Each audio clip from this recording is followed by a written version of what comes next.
The Iranian Navy they had had 11 launch submarines. platforms for drones, sure. They had 11 submarines. And you've they sunk all of the regular Navy. Great, good. They retain fast boat capabilities, which they've always had. We understand that, which we can control for and will. We've degraded almost completely their defense industrial base capabilities. The idea that they control anything, you can terrorize something, you can hold it at issue with piracy, as I've talked about at the Pentagon podium time and time again. That doesn't mean you control it. We control what goes in and out, and we control whether or not we have to restart conflict. The president does as well. Mr. So Secretary, we're the ones that will manage where this goes in the future, and they have very limited ability to set the tempo or respond to it, and that gives the president a lot of options to ensure that Iran never gets a nuclear weapon. What if the most important question in this entire confrontation is not who struck first, but who actually has a plan for what comes next? In this tense Senate exchange, Chris Coons pushes Pete Hegseth on the one issue that turns military action into global consequence. How do you reopen the Strait of Hormuz to commercial shipping before tactical success becomes strategic failure?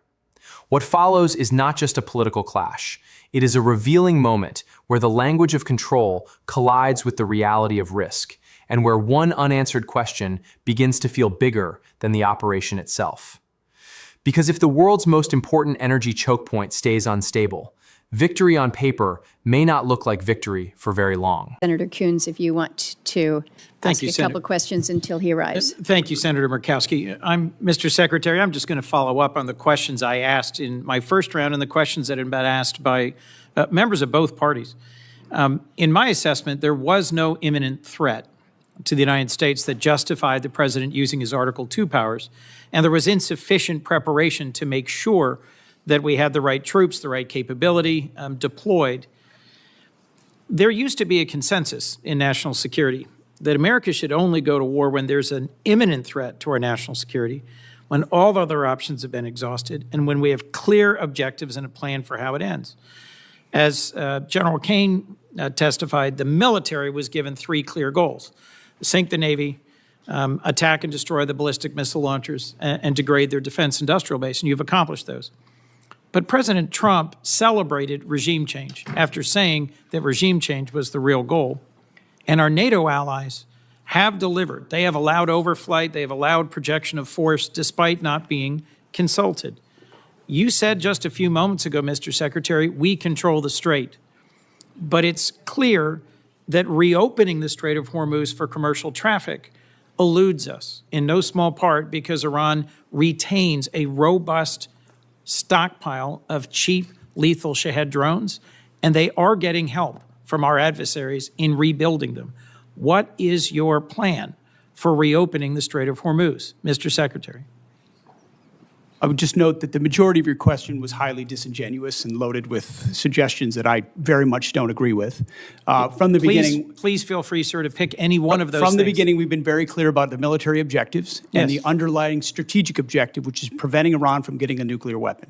Yes. Take, for example, the fact that Iranians' conventional Navy, they had aircraft carriers with Shahed drones on them before this started. They had full-on destroyers and battleship capabilities, none of which they have anymore.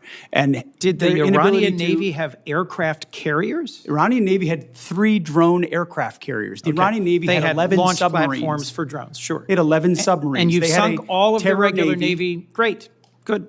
They retain fast boat capabilities, which they've always had. We understand that, which we can control for and will. We've degraded almost completely their defense industrial base capabilities. The idea that they control anything, you can terrorize something, you can hold it at issue with piracy, as I've talked about at the Pentagon podium time and time again.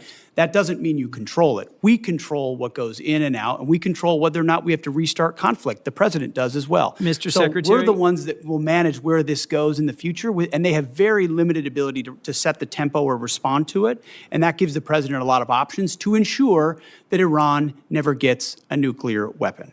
The connection between their ability to close the Strait of Hormuz using fast boats and Shahed drones and our strategic goal, shared broadly, to prevent them from ever having a usable nuclear weapon is utterly unclear to me. And my question was, what's the plan for reopening the Strait of Hormuz to commercial traffic, given skyrocketing broadly, but never prices? executed. Shared broadly, but never executed, because previous administration didn't have the willingness to actually do what it would take.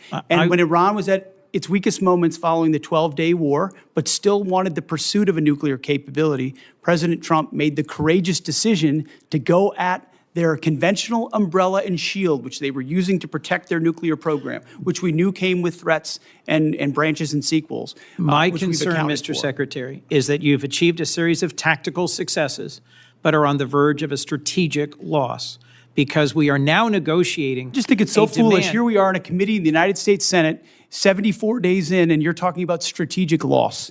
We have the ability to defeat a 47-year threat of a pursuit of a nuclear weapon. We have more leverage than we've ever had. We've had incredible battlefield successes, and you're talking about a strategic loss, cloaked in disingenuous questions. Mr. Secretary, this is how you undercut efforts that could otherwise and are otherwise being very effective. I am not your enemy, sir. I am not your adversary. I share your goal of preventing Iran from ever having a usable nuclear weapon. To finish my sentence, control of the Strait of Hormuz, the ability to degrade our partners and allies' gas and oil production capabilities through cheap drones, the ability to harass and harry commercial shipping remains in Iran's hands.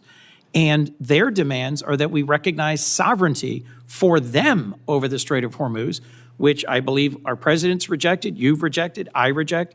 But my question remains, how do we reopen the Strait of Hormuz to commercial shipping?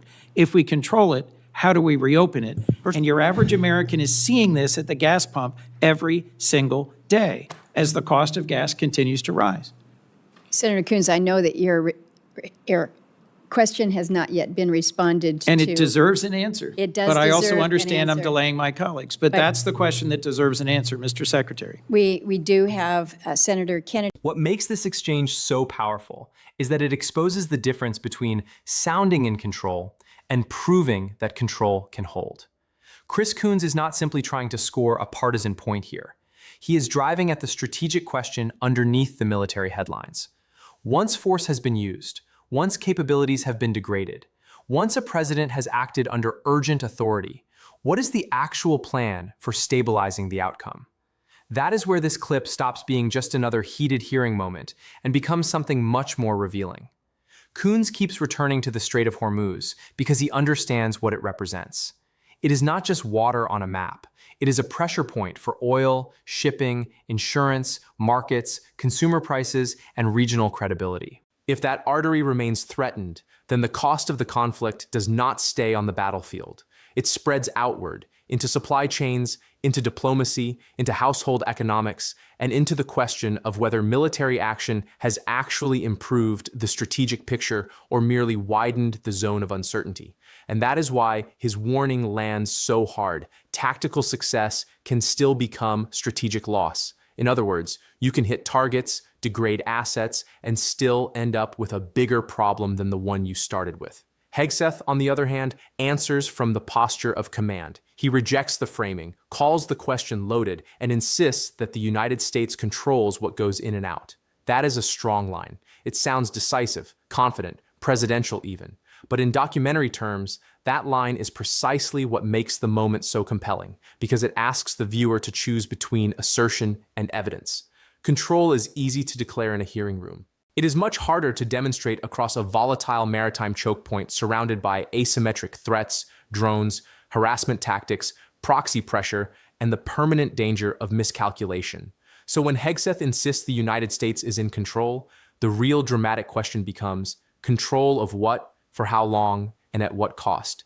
Is this control as deterrence, control as temporary suppression, or control as a public message designed to project strength while the underlying risks remain unresolved? That ambiguity is what gives this short clip real narrative weight. And then there is the legal and political layer underneath it all. Coons raises concern not just about the shipping lane, but about the use of presidential power itself. He suggests there was no imminent threat justifying the action in the first place. That matters, because once military force is used under urgent authority, the burden shifts. The debate is no longer only about whether the strike was possible. It becomes about whether the strategy after the strike is coherent, sustainable, and accountable.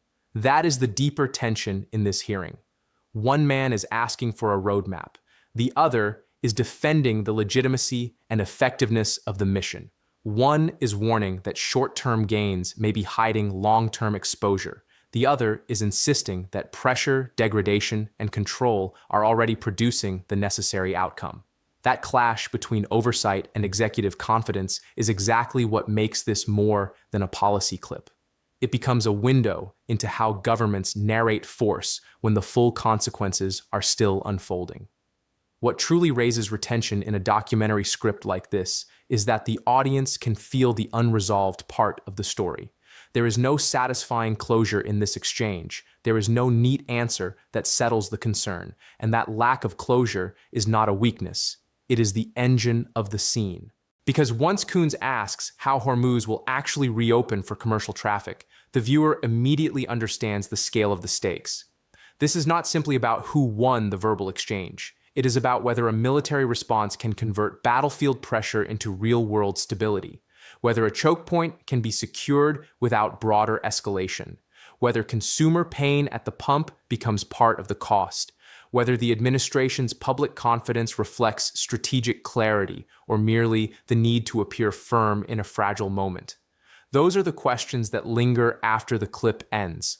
So the best way to close this story is not with triumph, but with tension, because this hearing does not prove that the strategy has failed, but it absolutely suggests that the hardest part may still be ahead. The strike, the degradation, the command posture, those may be the easy chapters to narrate. The harder chapter is reopening the artery, containing escalation, preserving deterrence, and proving that tactical dominance can translate into strategic order. And until that answer is clearer, this exchange will keep resonating for one reason above all. In a room full of military confidence and political friction, the simplest question was also the most dangerous one. What happens next?